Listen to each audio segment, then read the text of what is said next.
শ্মশান নামটি শুনলেই অনেকেরই হয়তো গা ছমছম করে ওঠে, কারণ শ্মশানই এমন একটি জায়গা যেটা আমাদের দাঁড় করিয়ে দেয় একটি নিষ্ঠুর বাস্তবের সামনে।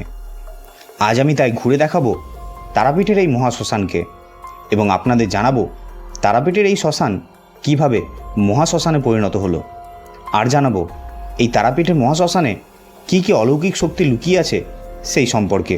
তার আগে যদি আপনি এই চ্যানেলে নতুন হয়ে থাকেন তাহলে চ্যানেলটিকে অবশ্যই সাবস্ক্রাইব করে নেবেন এবং ভিডিওটি ভালো লাগলে একটি লাইক করবেন, কারণ আপনার একটি লাইক আমাদের আরও নতুন নতুন ভিডিও বানাতে উৎসাহিত করে। তারাপীঠ, যার আগের নাম ছিল চণ্ডীপুর গ্রাম, হিন্দু ধর্মের খুবই একটি জনপ্রিয় ও পবিত্র সিদ্ধপীঠ হলো এই তারাপীঠ। প্রত্যেক দিন হাজার হাজার ভক্তরা আসেন মা তারা দর্শনে।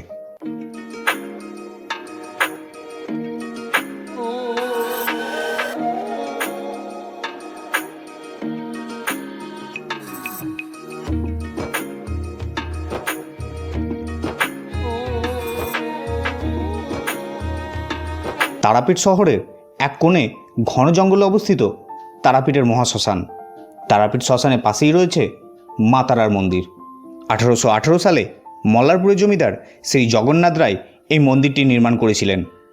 শোনা যায় মা পার্বতীর ত্রিনয়নী এখানে পতিত হয়, আর তার ফলে এটি একটি পীঠস্থানে পরিণত হয়। মা তারার পরম ভক্ত সাধক বামাক্ষেপা এখানে সাধনা ও তপস্যা করে সিদ্ধি লাভ করেন, যার ফলে এই তারাপীঠ পরবর্তীকালে সিদ্ধপীঠে পরিণত হয়। আর এই শ্মশান তারাপীঠেরই অবিচ্ছেদ্য অংশ। লোকবিশ্বাস অনুযায়ী মা তারাদেবীকে শ্মশানের অন্ধকার জঙ্গলে বলি প্রদত্ত থেকে রক্তপান করতে দেখা যায়। এই শ্মশানের একদম পাশ দিয়ে বয়ে চলেছে পবিত্র দ্বারকা নদী। এই নদীতেও আছে এক অলৌকিক শক্তি, যেটা হলো এই নদী উত্তর বাহিনী।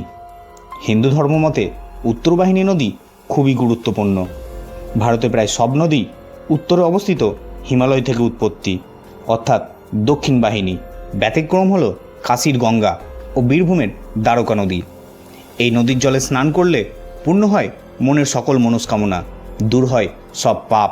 তারাপীঠ শ্মশানে এদিক ওদিক ঘুরতে ঘুরতে দেখতে পাবেন অনেক সাধু সন্তদের, যারা প্রত্যেক দিন তারামায়ের সাধনা ও ধ্যান করেন। শ্মশানের বিভিন্ন জায়গায় সাধু সন্তদের ছোট ছোট কুটির আপনাদের চোখে পড়বে।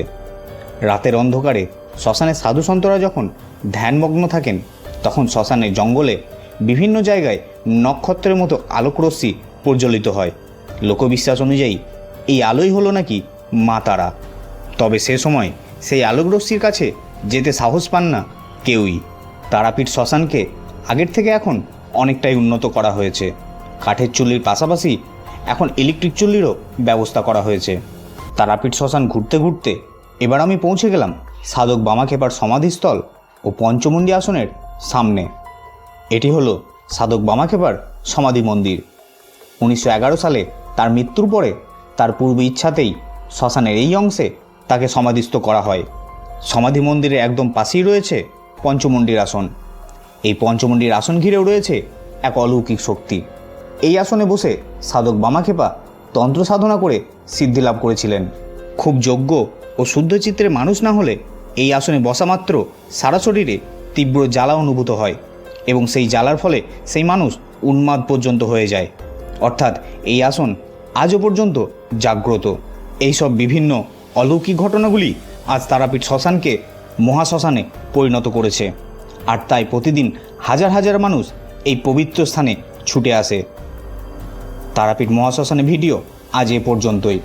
ভিডিওটি কেমন লাগলো জানাতে ভুলবেন না, আর চ্যানেলে নতুন হলে অবশ্যই সাবস্ক্রাইব করবেন। ভিডিওটি ভালো লাগলে একটি লাইক করে দেবেন। ফিরবো খুব তাড়াতাড়ি নতুন ভিডিও নিয়ে।